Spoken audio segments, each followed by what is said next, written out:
So I'm sure you've all heard of Siemens. Everybody has, household name. We do an awful lot in Siemens. Digitalization is something that we've stumbled upon in the last 10, 15 years as a bit of a future for us. It's important for our future as a business, and we believe it's important for our customers. What am I going to talk about today? Well, if you look at the strap line, this is what happens when you get marketing people to put strap lines into brochures. It expresses an awful lot more than you might think you're going to listen to. Innovation is key for what we do. Digitalization is something we use to support innovation, but that innovation is more than just conventional how we make our products better. We can use innovation to deliver projects in a better way. And when we say projects, we were thinking about the big EPC projects, delivering capital projects in oil and gas and infrastructure. And the reason I'm talking about this is because there is a parallel between discrete manufacturing and the world of big projects. And what we're learning in the world of manufacturing, we're taking to these other industries, and vice versa. So the digital enterprise is something that can help us get resources from this earth, renewable resources as well as conventional coal and oil resources in a better way. This is what the Siemens digital enterprise looks like. I assume you can read things from back there. There's 3 big circles on that. The left-hand side is what's called PLM, Product Lifecycle Management. PLM is something, it's a concept that's been around for years. And in here, we manage the process of delivering, designing, planning, making products. And we do it in an efficient way. We capture knowledge all the way through the process, and we use that knowledge and exploit it in the manufacturing and the delivery processes of how we get products out the door. The middle wheel is an execution phase. So we take the information that comes from the PLM world and we take it to the shop floor in the manufacturing phases. And that information will feed the machines and the processes and the people that actually deliver product. So we design in PLM, we plan in PLM, and we use the information, exploit it on the shop floor. And the controllers on the shop floor will read that information and tell them what to do. And the very right-hand side of that is the automation layer, where these controllers talk to the systems that plan and deliver the product at the end of the day. And we join up design, manufacturing, execution, and the physical machines on the shop floor. Why is that important for our vision? Because Siemens are right behind the Industry 4.0 initiative. Siemens believe this is the future for us. The future for British manufacturing. We as an organization are competing with the Germans and the Chinese. We need to get our act together on how we deliver products more effectively. Incidentally, we're not alone in this discrete manufacturing world. As I said, the people who are thinking about delivering projects are thinking the same thing too. How can I deliver a project better? And they have varying degrees of automation and digital information that they can exploit and use. Siemens have been in oil and gas for quite some time, providing equipment in all different ways to this industry. The oil and gas industry has had its troubles over the years. As we all know, the oil price is affecting what these people can and can't do. Investment's very difficult. They're looking for ways of becoming more efficient, as is everybody who's out in this facility right now. Wind power is another area that Siemens have got into recently, which has grown enormously. And right now we have some very big projects. For the very keen-eyed among you, you'll notice this is a digital representation of a real wind turbine. It's not a photograph, it's a digital image. And there's a reason for that, because the majority of this is designed digitally. It is delivered through digital processes with digital equipment on the shop floors. And Siemens in the UK and over in Denmark are embracing our own technology to deliver our products that we sell to the world. So we're a manufacturer, we produce equipment and parts and products, but we also use our own technology, software, to manage the process of getting that thing delivered in time. And also how we service that as well. Servicing these beasts out on the North Sea is not an easy task. The logistics around it are very important. We have to wait for the weather to be right for a start to even get people out to them to maintain them. So the maintenance processes need to be carefully planned. Just like in the manufacturing world, when we want to manufacture or deliver or maintain our parts, we need to plan that in. And this is what the digital enterprise supports. If we deliver something like a nuclear power station, it's the same principle as it is in discrete manufacturing. We do some design, we do some construction, stroke manufacture. We have customers who operate our products, but in this world, they're much more interested in the operating cost in 20 years' time. And for big things like nuclear power stations, a decommissioning cost. There's an even more important need for these people to think about how they plan manufacture, construction, decommissioning, and operation in the early stages of the life cycle. And we as manufacturers think about the same things for our products. These guys are thinking it too. In capital projects, we have a similar complexity to manufacturing in that at the left-hand side of the life cycle, we create a little bit of information and then it explodes as we go through the life cycle. We start to create more and more data. That digital explosion is something that creates opportunities because there's information that we can use, but it creates barriers because nobody can quite get their head around what information they need to be using most of the time because it's complex. The interrelationships between data make it difficult for people to understand what the real job is they need to do, what the real answer, what the real part is they need to manufacture. It lies somewhere in that complexity. So what companies do in manufacturing and in capital projects is they deliver systems, collaboration tools that share information, enterprise change management tools, ECMs, that will manage the process of evolution of design. And those tools are generally standalone and they solve a problem at a particular point in the life cycle, but they have limitations. They get to a certain point, their job is done. They don't consider how they're going to manage an operation and a maintenance phase for a capital project. And in the discrete manufacturing world, they don't consider how they're going to run a shop floor or how they're going to manage maintenance for cars or aircraft or things that we sell into our customers. Those little arrows that represent rework suggest that when you want to do the next stage in life cycle, you have to reinvent that data and put it into another system to manage it. What we at Siemens believe is that we provide enterprise PLM, product lifecycle management, to consider the whole process and everything that goes on in that life cycle. And it revolves around some really, really important things, especially in the capital projects world. Security is number one. And this is important for manufacturers too, especially as we're more and more global, that security stops people looking at information they're not supposed to see. And that's great from a threat perspective. So our big customers like BAE Systems, AWE, any government or mod-funded things, that's very important. It's very important for manufacturers because in that information is IP. And that IP can be stolen by our competitors and used in other parts of the world. So the first layer to this enterprise solution needs to be security. Even once you have a security model, you need to think about a data model that supports the whole life cycle. I'm thinking about managing requirements, specification, manufacturing process plans, designs, specifications, maintenance schedules. And when I think that that's the thing that I'm going to manage, my data model needs to account for that. So my enterprise PLM system needs to think about a whole business approach to how I manage information and exploit it, more importantly. And then we deploy some capabilities through the life cycle to support different aspects of it. That's what we do in manufacturing. That's what we do in discrete manufacturing. That's what we also do in the world of capital projects, big things. The thing that we use to do that is what we call the digital twin.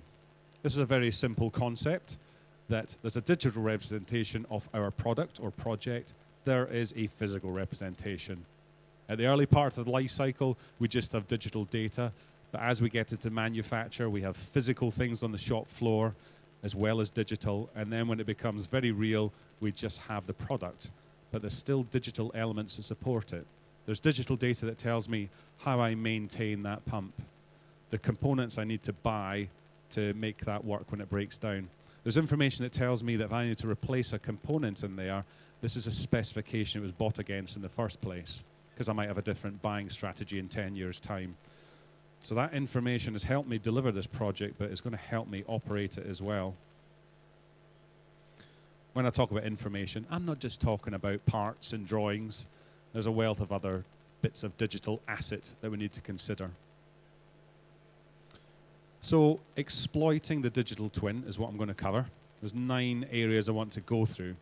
And these 9 areas allow us to make use of the fact that we are digitalizing our enterprise to allow us to be more innovative, more efficient and effective, but most importantly to say, how can I get more out of my digital data and use it to better gain, to be more innovative, to make my manufacturing processes more efficient. Number 1 is what we call winning more and better business, and that's the plainest English we can put around this. There might be a more eloquent expression for that, but it's about winning more business that's better for us. That's what we want to do as a business, and that's what our customers want to do as well. We want to win business that's not going to hurt us. And to do that, we need to understand a lot more about what we're bidding for. So our customers think about the fact that today there is more complexity, there's more competition, so they need to be considering how they would bid faster, for example. So to win better business, we need to be first to it with a better bid and more confidence that we can actually deliver that. On the right-hand side is a picture of Siemens in Congleton in Cheshire. This is a site which 5 or 6 years ago was on the incline. It had a plan to get better than its partners around the world. So the other Siemens manufacturing facilities in Germany and China delivered the same products. This facility was competing against other parts of Siemens for the same business. The answer to that was efficiency. So they had to get better at responding to their customers and producing products quicker. So we do this ourselves. They need repeatable, automated processes of providing products in an engineer-to-order way or in a repetitive mass production way, depending on what they're doing. Some of the products are one-offs, some of them are 10,000 in a batch. The best organizations that adopt digitalization use historical information to do this. So look at what they've done before and exploit it to produce a better bid next time or a better product or project. That requires a lot more than you think. You really need to understand what knowledge and experience and information you have to be able to do that.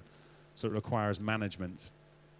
The way in which these organizations manage it is by keeping it under control. So here, if I'm looking for a piece of information and it comes back with a set of results to help me find some knowledge, I need to explore that in an easy, meaningful way. And then when I find information, I need to understand the interrelationships between them. So one piece of data has relationships to requirements, specification, the things that were driving it in the first place. So making decisions around what we did before is important, and the information that surrounded it was probably more so important. It helps fuel that decision. That information can then be captured into this engineer-to-order database, and then we can fill in the questions for every bid that we run.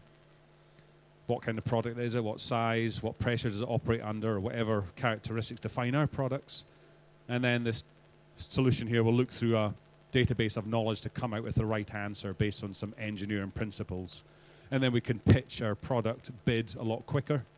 And we can design and manufacture to something that we think we can actually afford to deliver as well. Especially in the oil and gas industry, if you're going to bid for a project today when things are very tight, you might bid a little bit low. You've got to be absolutely sure you can deliver that project. And right now, some of the oil and gas companies are running at a bit of a loss. They're loss leaders to make sure they stay in the game for the future. So winning more and better business revolves around lots of things, but one element that really works is getting the information under control and using that knowledge every time we do something, we start a new project. Siemens have lots of customers that do this. Babcock and Wilcox in Canada, they have these massive machines that every time they deliver one, they have to very quickly work out how much it's going to cost. Their bids are quite competitive, so they need to be very accurate on how they do it. They can do these a lot more accurately and also more quickly as well. So their customer experience is one of, I can turn around an order very quickly or a proposal very quickly, and they get more business as a result of that. When they actually deliver the project, they're delivering it more efficiently too. So the benefits roll on from just getting a head around, getting their heads around the information that's in there. Hello. There's people coming in the back door here. Once we've got that information, we might want to start reusing it for getting things to run better in the future. This is the classic example of an organization who thinks about data reuse. So inside a Formula One car are components that have been engineered very, very carefully. Those components are also manufactured very carefully. In fact, the manufacturing processes are really tricky. And some of them require a lot of insight and know-how, and they're developed over the period or the season for that car. And they get better at not just designing and making the car run faster, but manufacturing these in a high-quality way. In there is a colossal amount of knowledge. There's a company over in Austria, Heidelmeier, who make beer crates. And these beer crates are manufactured by this company, Heidelmeier. They have mold tools. And the mold tools are very complex. You can imagine a beer crate is quite a big thing. And every time they get a job, they need to understand what was our manufacturing strategy for this. How do we inject it? How do we manufacture the actual tool itself? And all that knowledge is very expensive to create. There's a lot of thought and experience that goes into that. And when they get another beer crate to make, they need to understand, what did we do before? And there's some capabilities that they use that allow them to do that around shape searching. So they can put the shape off the new beer crate into this engine, and it tells them what they did before. In this world, the information in there is very valuable. Organizations who have been in engineering like Rolls-Royce for many years have wealth of experience, and that knowledge needs to be captured in various ways. And it's about linking together data. This is the part we made. This is a manufacturing process that delivered. These were all the problems we had around it. This is how we overcame them. Same in the operating world. When my customers are using it, this is how I maintained it. This is where it went wrong under these conditions.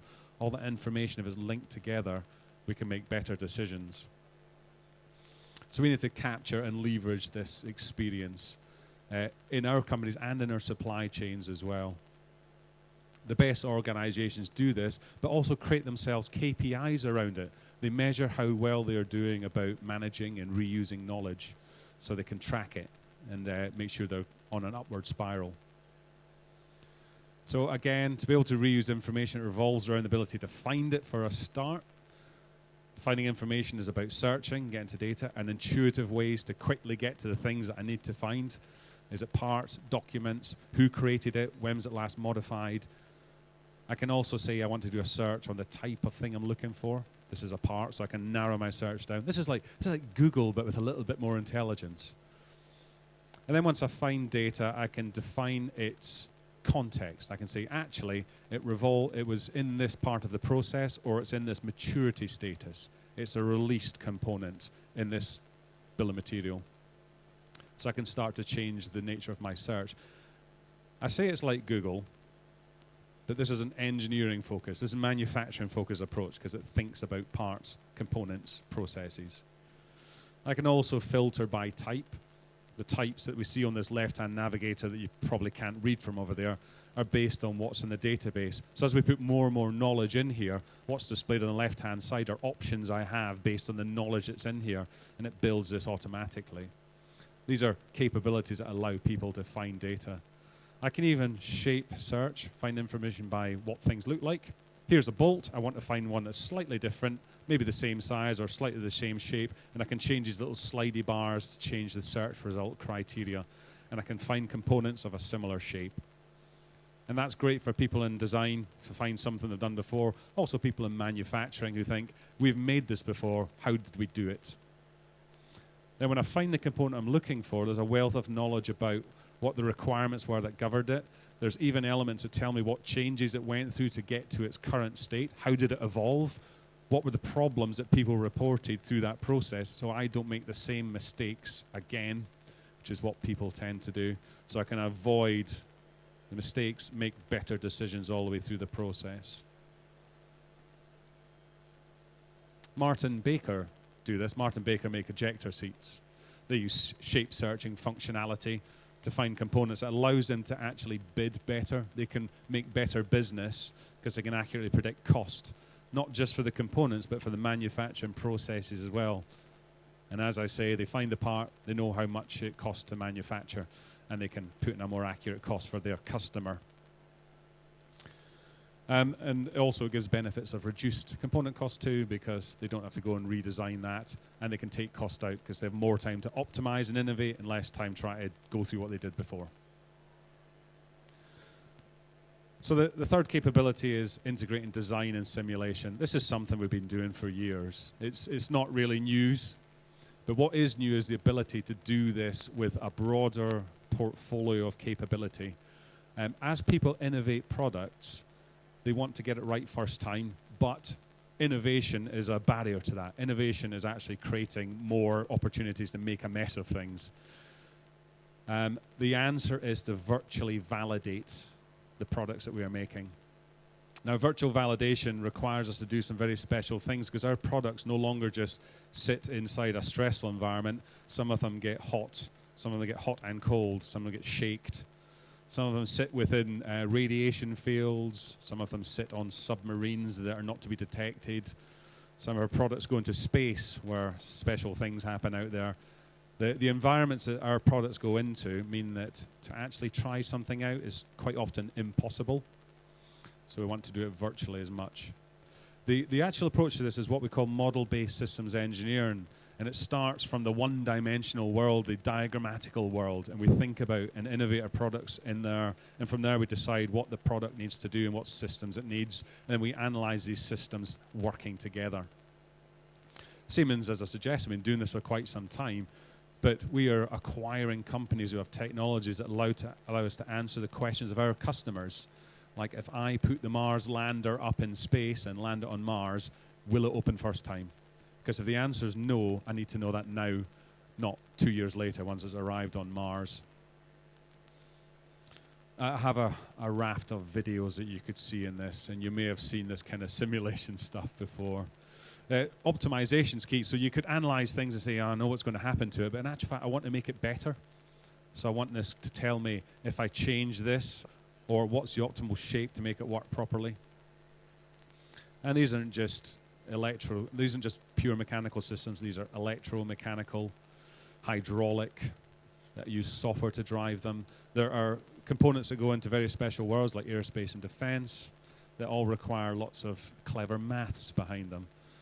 So Siemens provides solutions for our customers to do this. Okay, so in terms of digitalization, this is a clear example of where you can take the digital data, the product design, and exploit it in this world. But the key word that's at the title of this one is integrated. I need to be able to do my design and my simulation and validation at the same time, regardless of the stage in the life cycle, or I won't be able to take advantage of it.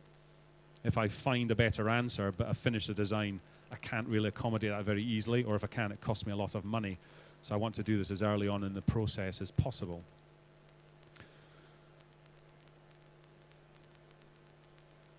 There is a very important job to do in the world of simulation, and that's control the process. This is how we manage simulation and simulation data management. There are systems and components that we are validating virtually against requirements. So we need to make sure, first of all, we've captured the requirements, and we're allowing the people in the annual analysis world to see what those requirements are, and they can run analyses against them. So here we've got a component that we're to rerun through an analysis because we've changed the design. We want to work out what we did before in terms of setting up that analysis, and we also want to make sure that the results we've captured from it are put back into the one place so everybody can see it. This is excellent for traceability. Some of us need that in our businesses. We need that traceability. It's also an excellent opportunity to exploit, again, that knowledge, the information about the process we went through to simulate, which isn't easy, by the way, and the process we went through to validate that it met our requirements is captured inside here. And people can visualize it and see it and touch it. And it's not just for the specialists.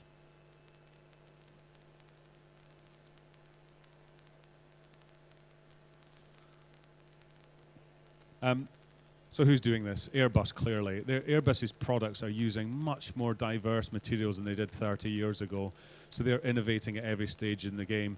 Clearly, traceability and safety is at the forefront of what they need to be doing. Therefore, if they introduce a new material or design or new manufacturing process, it needs to be validated very, very carefully. And they're using Siemens technology to do model-based systems engineering. to make sure that when that thing flies for the first time, it's going to continue flying. Okay, number 4 on the hot list of 9, 4 of 9, is virtual test and commissioning. Virtual test is something which we use this term a little bit loosely, actually, because virtual testing and commissioning can be about the manufacturing processes, but it's also about our products too. And virtual testing is actually a little bit like simulation.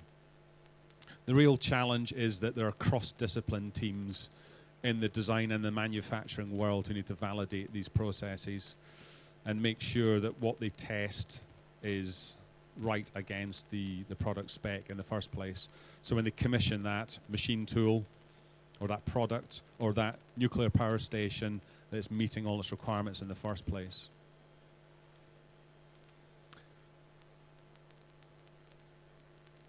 So basically, we need to ensure that what we design meets the requirements. And if we do this right, then we can have a commissioned product virtually tested before we even put it into its first paces in the manufacturing world.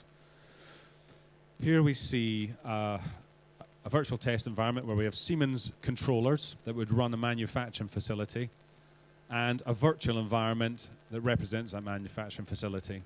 And we have real-time controllers and real manufacturing control systems, so somebody can press buttons here and we can validate that we can run that process in the real world with real controllers based on the parametrics of those bits of equipment. This same principle is used not just in manufacturing, but also in the world of capital projects, and there lies the parallel. So if we are implementing a system that produces oil, for example, or passes fissile material through a decommissioning process, then all these little controllers and things that do jobs need to be virtually tested, especially in nuclear, where we're only going to get one bite at the cherry, really, ideally. We don't want to be trialing this out in a nuclear facility to find out that we're going to have to go back and repair what we didn't get right in the first place. Again, it comes back to these requirements. So as we validate that system, I need to have traceability to record. These are the requirements. This is a virtual test I did. These are the results. And when someone comes back in 20 years' time and they pick it up, they'll find out that why we got through that test and what the result was. So virtual testing and commissioning goes hand in hand with simulation to a certain extent. And as I suggested, NASA are people that are very keen to get that right. They had one shot to get that thing on Mars, and they used Siemens to help them validate that that thing was going to open, land, get off and move in its first go without any hitches. And we were a critical part of that process. Collaboration is a word which has been bandied around for many years, and collaboration is something that supports the digital enterprise and something the digital enterprise supports as well in return. We have challenges around collaboration, clearly, because we have local and global people that we work with. These teams need to be more tightly integrated for all sorts of reasons I'm sure you can appreciate. But if we do this right, there's an opportunity to reduce costs. If we get collaboration wrong, all we're doing is just doubling up the costs. We do this internally in Siemens. We acquire businesses, and if we just work in our opposite silos, we just double the cost of doing something. We need to find ways of being more synergistic and collaborating. So we need a single project lifecycle definition that we all work to, that we can exploit globally. But again, most importantly, all the IP that's in there, we need to protect. So we might be collaborating with somebody in the US, and for a start, we've got ITAR issues. We might be collaborating with some of the US who are slightly competitive on some of our projects. We have a customer in the UK who does products for the Ministry of Defence who are collaborating with the US on design, but they're competing on manufacture. So protection of data is very key to them.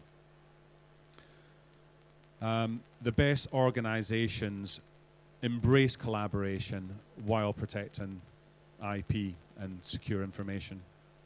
Here's a very graphic example of that in action. It's a piece of a submarine. There's two windows here, and this is two people collaborating. I'm not so sure if you can see this from where you sit, but this is somebody working with the full detailed design.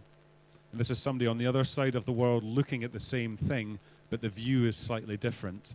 And if I just pause that for a minute, you may notice a slight difference. On the left-hand picture, There's the details of the inside of a nuclear reactor.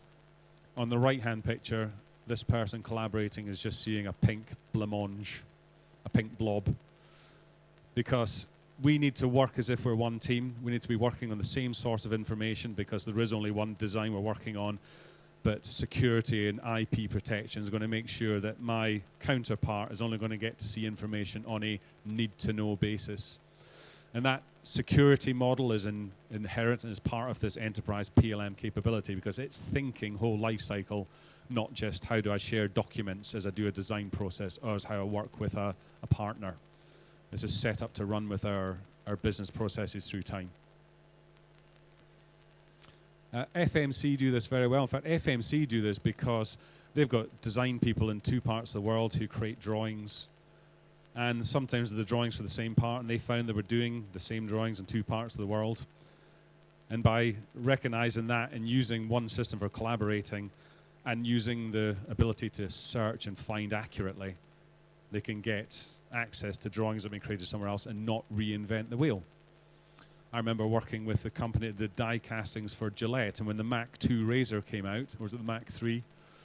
That razor was being manufactured in Chicago and in the UK. And they had the same mold tool. Now, they'd always need 2 mold tools, but they went through the same painful process of developing those mold tools. They didn't even know they were doing it until they found out and started sharing information. So collaboration is powerful to help us work as an enterprise, but also to save cost and pain. This digital enterprise uses digital data to pass around, but we need digital processes to make sure that happens, and that's what process control is all about.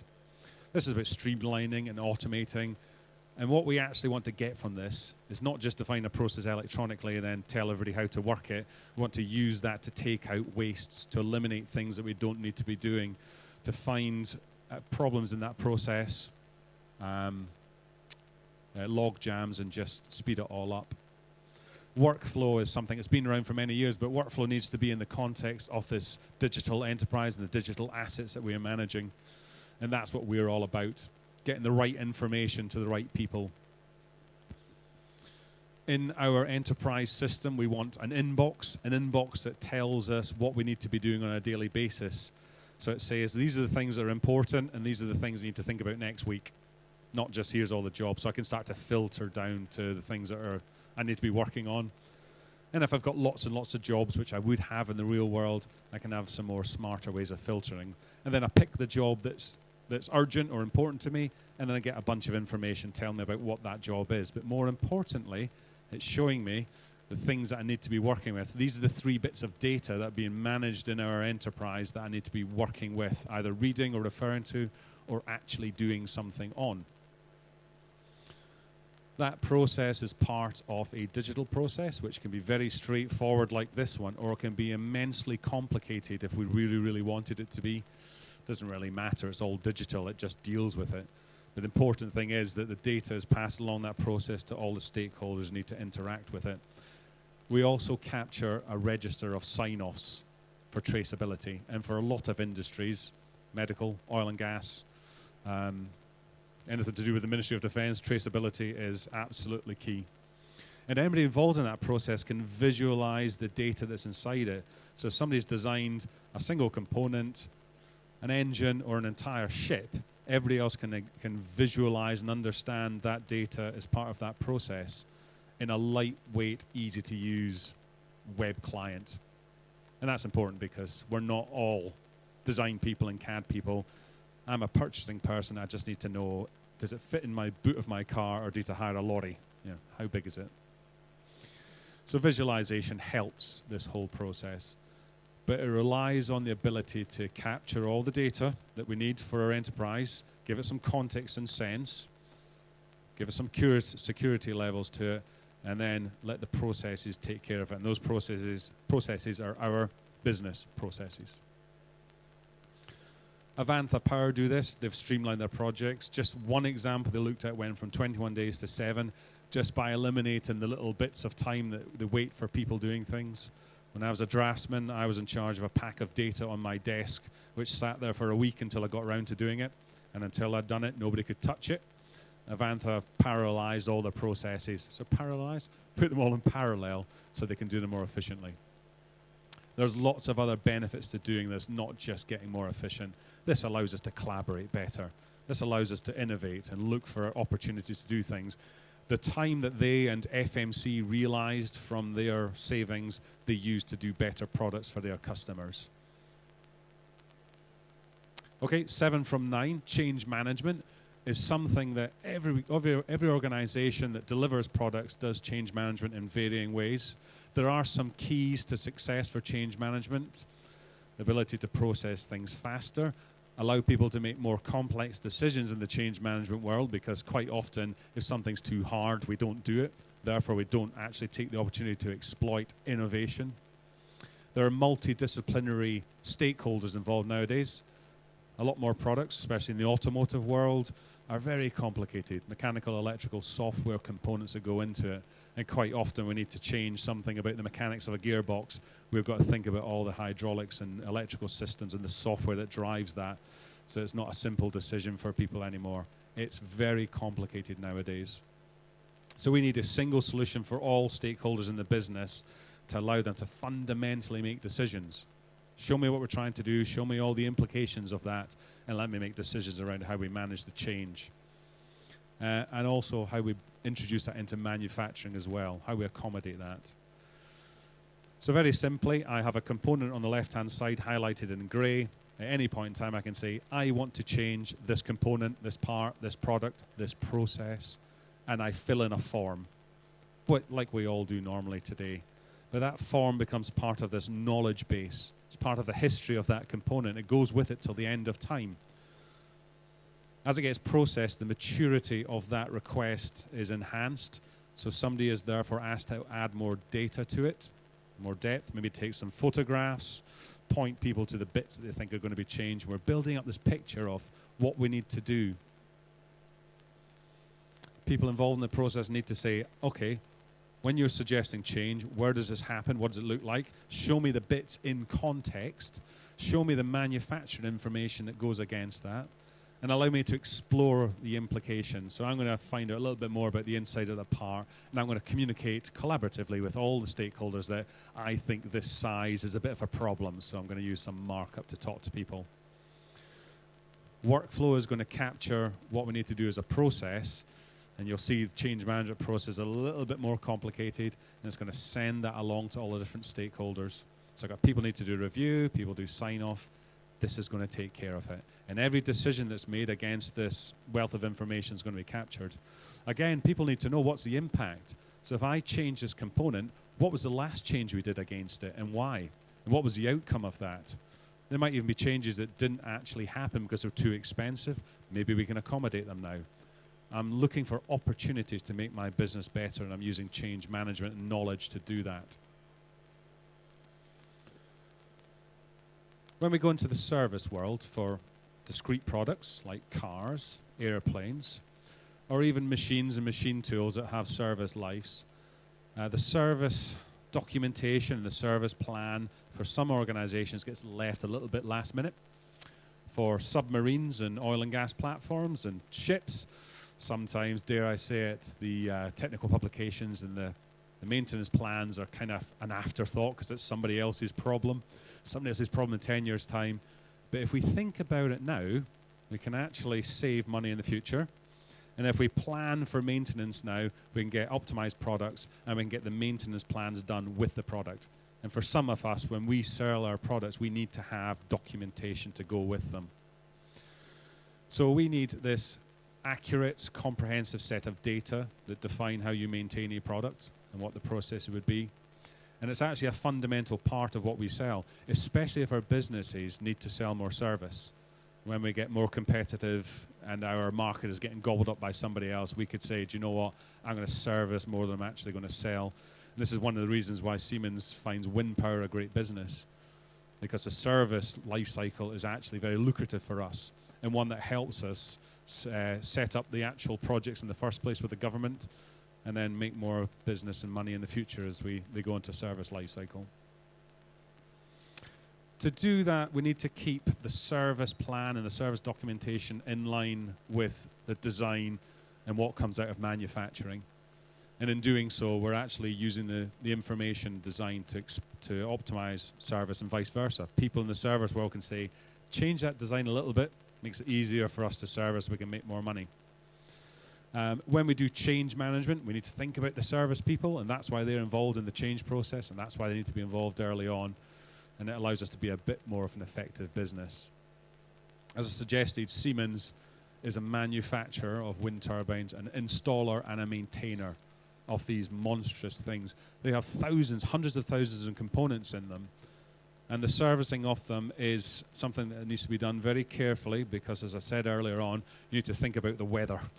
The logistics of getting equipment, men and machines, ships out to sea to fix these things and maintain them and oil them needs very carefully planned. Therefore, the maintenance plans that go with these need to be detailed, and the only time to do that is in the design phase, because after that, it's too late.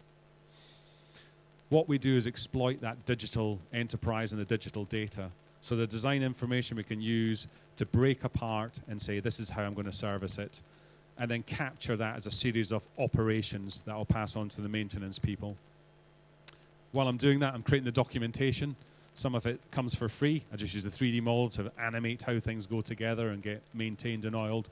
Some of it I have to type some words into document. And that document goes with the parts and the equipment that go with that product that we shipped on that particular day, so that when a maintenance engineer turns up in the middle of the North Sea and he's got a spanner, he's not going to get a nasty surprise when he opens up that casing, because that's happened in the past. I'm sure we've all had maintenance engineers in our homes trying to fix a washing machine, and he's on the phone saying, I've got the wrong part. Well, hopefully that's not a Siemens washing machine, but it's happened all the time in history. This is what we need to avoid. This is an example of how we take the design data. The top side of the screen here is design data. It's a bill of material. The bottom is the process plan. And all we're doing is saying, these are the components in the design phase. I'm going to consume them into my process plan of how I service, or in fact how I manufacture this as well, use the same capability. And then I use the geometry that I've pulled from the design world to make these little animations that I can give to my service people. And they can pull it up on an iPad or a mobile device somewhere else in the world to say, oh, this is how I maintain this bit of equipment. So we don't need 10,000 service documents that sit in a library somewhere until one day somebody might use them. They're digitally stored and digitally accessed. One of the best capabilities of digital enterprise is giving people access to it anywhere in the world. And we can even see how humans interact in that process as well. And then finally, we've got this digital enterprise which manages all sorts of pieces of information. It all makes sense in the context of the products or the projects that we deliver, allow us to evolve and change, allow us to do manufacturing planning and service and so on. But that information has a lot of value. And if we understand what's going on in a business and report on it, we can do some analysis. And this is one of the greatest assets of the digital enterprise, is the information that's in there, not just as a knowledge base that we can reuse, but as information we can start to analyze and understand how well we do as a business. We as a company need to make real-time decisions on this information.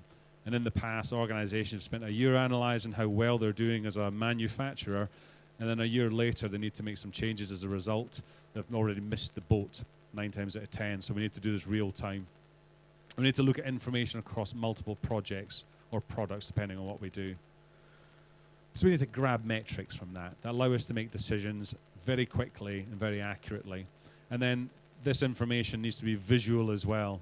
We need to understand what it means to us as a business. So there's 2 ways of doing that.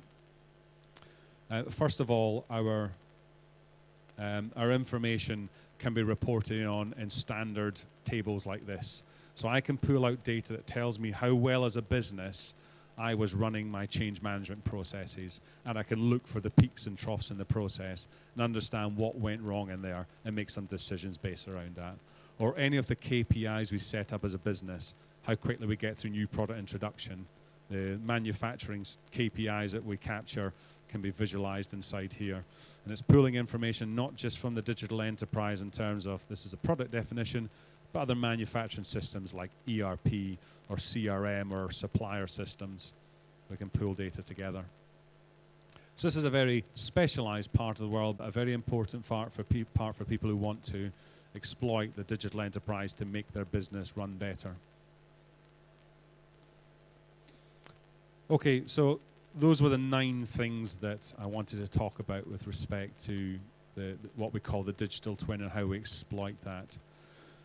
This gives us a digitalization platform, capturing all the information about our product and giving this ability to innovate and fundamentally respond to this ever-changing world of we need to do things better. Our competitors are always going to get better than us, so we need to think how better we can do that. Siemens provide a portfolio of solutions that support organizations with digitalization aspirations. And our solutions, we use ourselves as an organization. In fact, that's how we make them better, because we're manufacturers ourselves.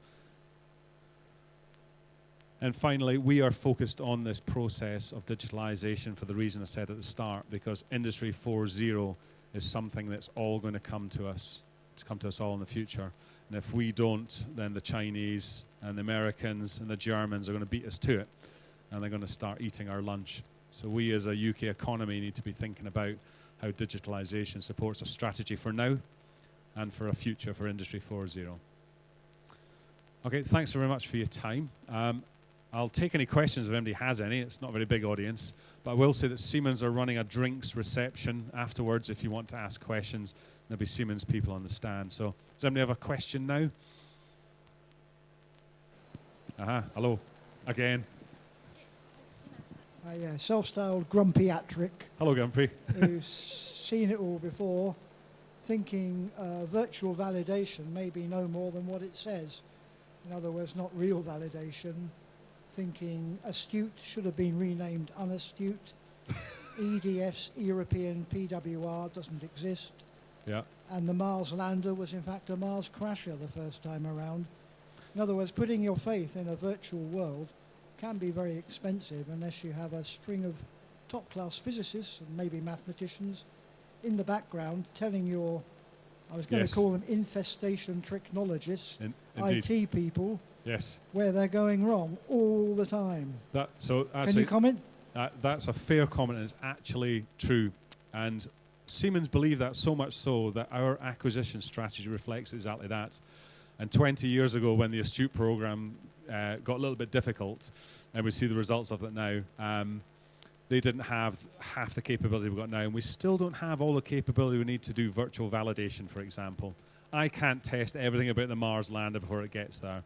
So Siemens are acquiring, they acquired an organization called LMS. We just acquired CD Adapco. We're building our portfolio of capability that allows us to answer some very tough questions about very complex products in the domains of fluids and vibration and so on. So it becomes our strategy to acquire technologies to help us do that virtual validation is an important part of how we might do it in the future, because you know what, the products are going to get much more complex than Astute and PWR3 and so on. Yeah, I mean, I think Astute was an inevitable manifestation of privatizing the defense labs and throwing out all the grumpy-atrics, basically. They called them greybeards and deemed them too expensive. Indeed. I wish I could solve that problem. But, I mean, the reality is that there was skill in-house that could have set that project on the right lines, and it was dumped, basically. Yeah, okay. So I think we've all read about the Astute program. Does anybody have any questions on the digital enterprise? Sir?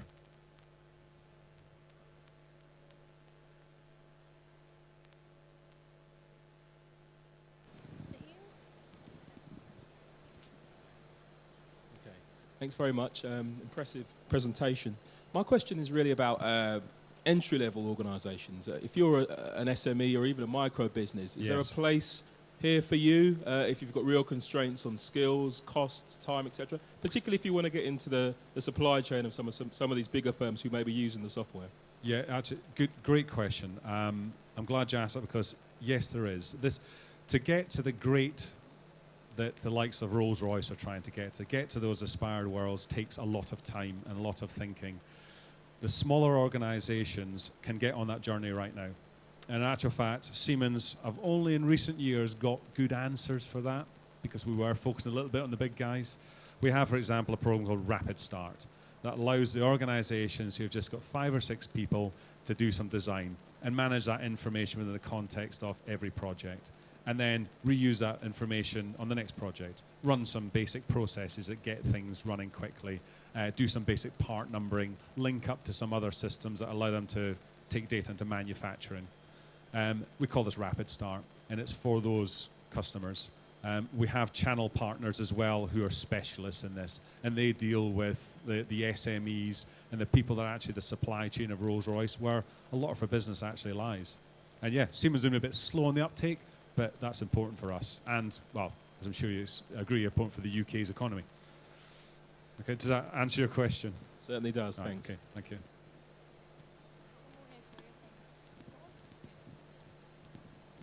When you were saying about quoting on different contracts sort of thing, I was thinking back to when Siemens quoted for the Crossrail contract, and Bombardier was quoting against it, and as they said, it was nothing to do with who could build trains, it was who could finance trains better, and they said Siemens at the time had a better credit rating than some countries, so Yeah. there was no, it isn't who's best to do it, and I think the same thing's happening on the nuclear power stations. The Chinese are probably not the best to make it, but they're the ones who've got the money.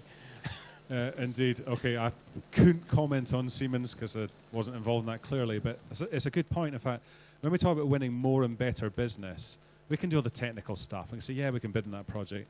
The oil and gas industry are very careful choosing about what they work on, and they're being selected for all sorts of reasons, not just because they've got the best bid.